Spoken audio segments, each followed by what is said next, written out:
Good afternoon, everyone. I am Emilio Biker Monteo Jr. and my task in this afternoon is to discuss periodic function.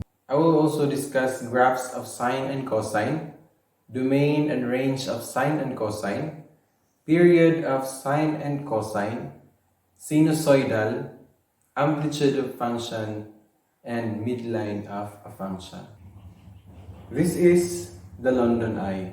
It's Ferris wheel with a diameter of 135 meters or 443 feet in London, England, which completes one rotation every 30 minutes. When we look at the behavior of this Ferris wheel, it is clear that it completes one cycle or one revolution and then repeats this cycle over and over again. This is an example of a periodic function because the Ferris wheel completes one cycle every 30 minutes. So we say it has a period of 30 minutes. So what is a periodic function?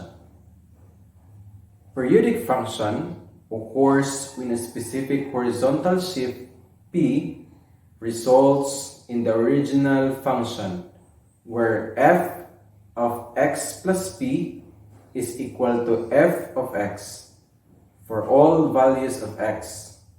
When this occurs, we call the horizontal shift the period of the function. Here are the list of some of the values for sine and cosine on a unit circle. If x or the theta is 0, then the value of y in cosine is equal to 1. And if theta is 0, so the value of y in sine is equal to 0. So if theta is equal to pi over 6, then the value of y in cosine is equal to square root of 3 over 2. And in sine, 1/2. And so on and so forth. So we use the y value of the point in the circle to determine the output value of the sine function. If we are going to plot more points, it will give us the full shape of the sine and the cosine functions, just like this graph. This is the graph of the sine function. Notice how the sine values are positive between 0 and pi, which corresponds to the values of sine in quadrants 1 and 2 in the unit circle. And the sine values are negative between pi and 2 pi, representing quadrants 3 and 4. We can also track the value of the cosine function through the 4 quadrants of the unit circle as we place it on a graph. Just like this graph, the range of both functions, sine and cosine, must be in the interval of -1 and 1.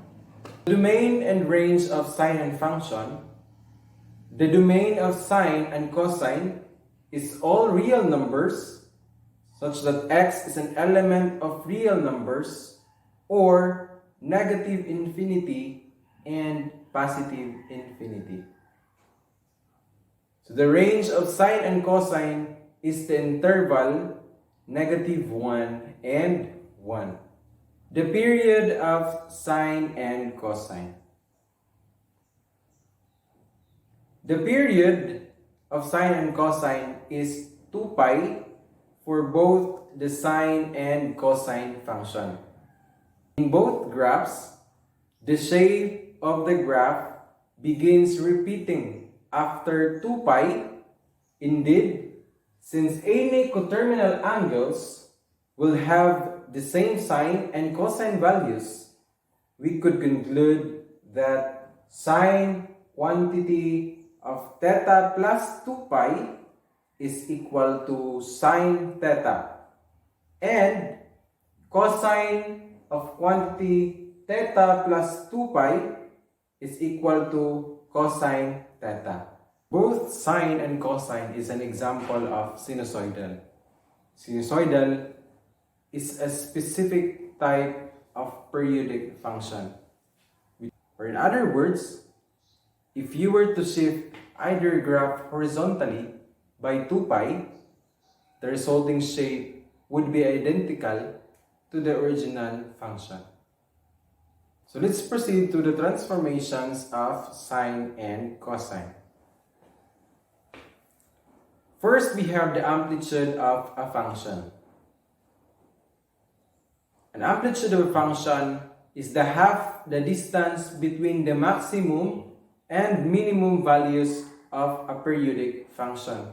Let's take a look at this graph.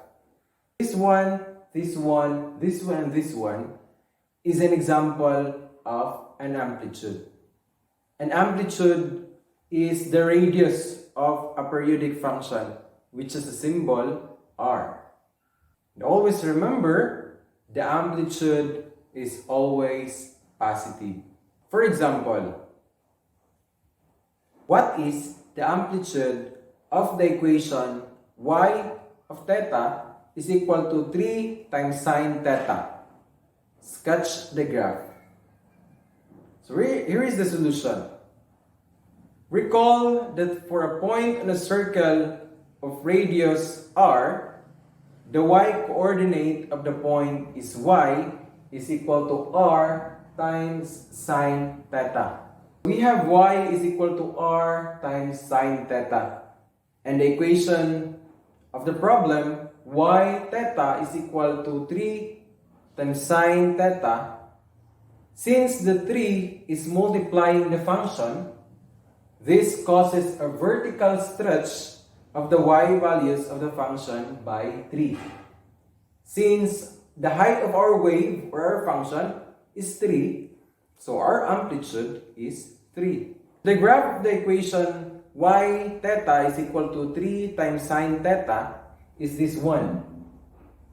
Since our amplitude is equal to 3, or the height is equal to 3, then the height of this graph is equal to 3, or its amplitude.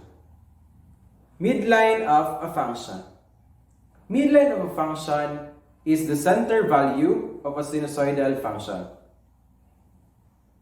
The value that the function oscillates above and below. Or it is the shape of the function above or below. The equation f of theta is equal to cosine theta plus k has a midline at y is equal to k. So the k here is the midline of the function. This is an example of the period of the function. What is the period of the function f of t is equal to sine quantity of pi over 6 times t?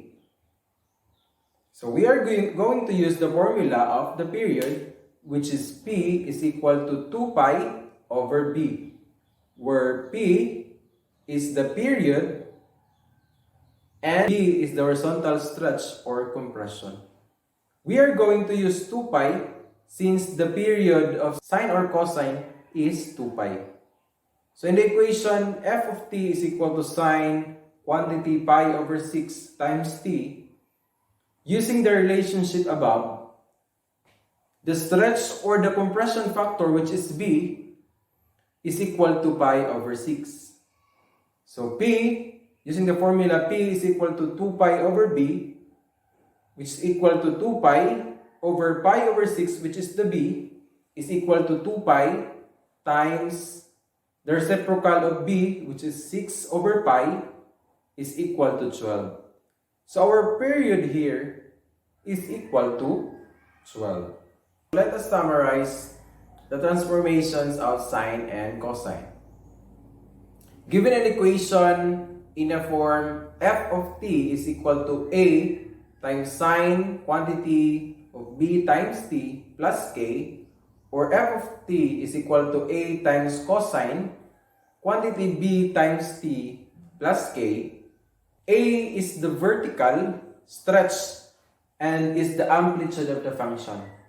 B is the horizontal stretch or compression and is related to the period P by P is equal to 2 pi over B. And K is the vertical shift which determines the midline of the function. Thank you for watching. Keep safe and God bless us all.